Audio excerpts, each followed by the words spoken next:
Bharat electronics limited की तरफ से बहुत ही बेहतरीन वैकेंसी आ गया है। आपका परमानेंट बेसिस पे आपका जॉब पे है, हैदराबाद लोकेशन रहने वाले हैं। यहाँ पे देख सकते हैं आप कौन कौन से पोस्ट पे वैकेंसी है। फर्स्ट पहली वैकेंसी इंजीनियरिंग असिस्टेंट ट्रेनिंग की तरफ से वैकेंसी है। डिप्लोमा अगर किए हैं आप तो आप एलिजिबल है अप्लाई करने के लिए। यहाँ पे इलेक्ट्रॉनिक्स एंड कम्युनिकेशन ब्रांच में आपका होना चाहिए। टोटल वैकेंसी है 8।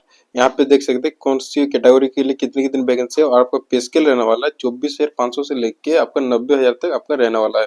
उसके बाद टेक्नीशियन सी, यहाँ पे आप SSLC प्लस ITI, उसके बाद 1 ईयर अगर आप अप्रेंटिस किए हैं यहाँ पे 3 ईयर, तो आप एलिजिबल अप्लाई करने के लिए। इलेक्ट्रॉनिक्स एंड मैकेनिक आपका ब्रांच में होना चाहिए। Total vacancy 8। यहाँ पे कैटेगरी वाइज वैकेंसी आप देख सकते हैं। इसका पे स्केल रहने वाला है 21,500 से लेके 82,000 तक आपका पे स्केल देखने को मिलेगा। फिर आपको जूनियर असिस्टेंट की पोस्ट पे आता है।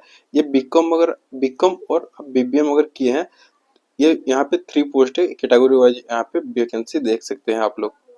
रहने वाला, आप इंडिया के सिटीजनशिप होना चाहिए और आपका एज मैक्सिमम 28 ईयर्स से नीचे होना चाहिए।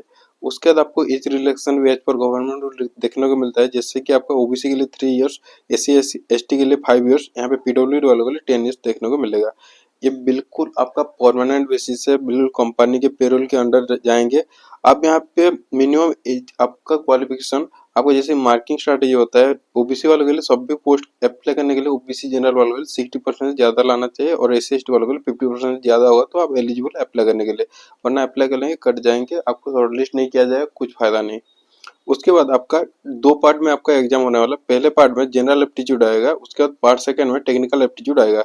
दोनों में आपको यहाँ पे जनरल OBC EWS वालों के लिए 35% ये क्वालिफाइंग नेचर होता है। 35% अगर आप पार्ट 1 और पार्ट 2 में सेपरेटली ले आए, मतलब पार्ट 1 में भी 35% और पार्ट 2 में भी 35%, 100 से लेके 100 मार्क टोटल गए, उसमें 35 मार्क अगर ले आएंगे तो आप पास हो जाएंगे। उसके बाद SC ST PWD वालों के लिए 30 मार्क अगर ले आ जाएंगे तो आप पास हो जाएंगे। ओके, वहाँ उसके बाद देख सकते हैं आपका application fees general OBC EWS वालों के लिए 250 प्लस GST 18% है और आपका SC ST के लिए कोई फीस नहीं लगेगी। आपको यहाँ पे देख सकते हैं पेमेंट आपको SBI कलेक्ट में ही करना पड़ेगा। पहले आपको SBI कलेक्ट जाना है, उसके बाद आपको ऑल इंडिया सिलेक्ट PSU करना है, पब्लिक सेक्टर अंडरटेकिंग, फिर Bharat electronics limited press and submit. उसके बाद आपको पेमेंट करके 250 प्लस आपका 18% GST आपको मिला के वहाँ पे डालना है। ओके, फिर आपको उसका पेमेंट रिसीव आपको मिल जाएगा।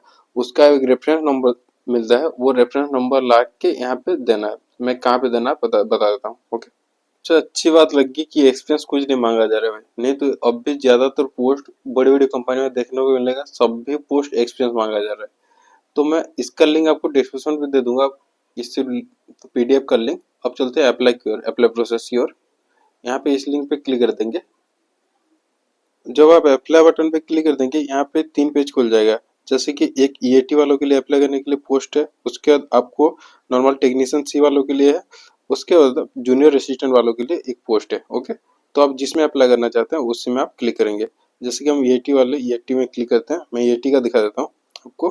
अब वैसे टेक्नीशियन का भी और आपका असिस्टेंट का भी अप्लाई कर सकते हैं। अगर आपका ID पासवर्ड पहले है तो आप लॉगिन एंड अप्लाई करके कर सकते हैं, और आपका ID पासवर्ड नहीं है तो क्लिक हियर टू रजिस्टर कर सकते हैं आप। तो यहाँ पे फ्रेश कैंडिडेट रजिस्टर करेंगे। ओके, उसके बाद आपको अपना पहले नाम देना है, डेट ऑफ बर्थ देना है, आपको यहाँ पे डेट ऑफ बर्थ यहाँ पे सिलेक्ट करना है। ओके, उसके बाद आपको पोस्ट कौन से पोस्ट के लिए आप अप्लाई कर रहे हैं, EAT पोस्ट के लिए।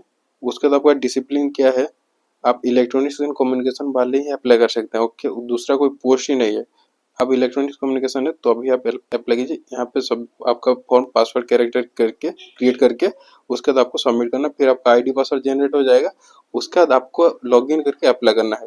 ओके, अगर कुछ भी दिक्कत हो तो कमेंट कीजिएगा, मैं आपको प्रॉब्लम को सॉल्व करने की कोशिश करूंगा। ओके, धन्यवाद, जय जगन्नाथ, थैंक यू। अगर आपको वीडियो अच्छी लगी, वीडियो को एक लाइक और चैनल को सब्सक्राइब कर दीजिएगा फ्यूचर में आने वाले सभी जॉब की नोटिफिकेशन पाने के लिए। धन्यवाद, जय जगन्नाथ, थैंक यू।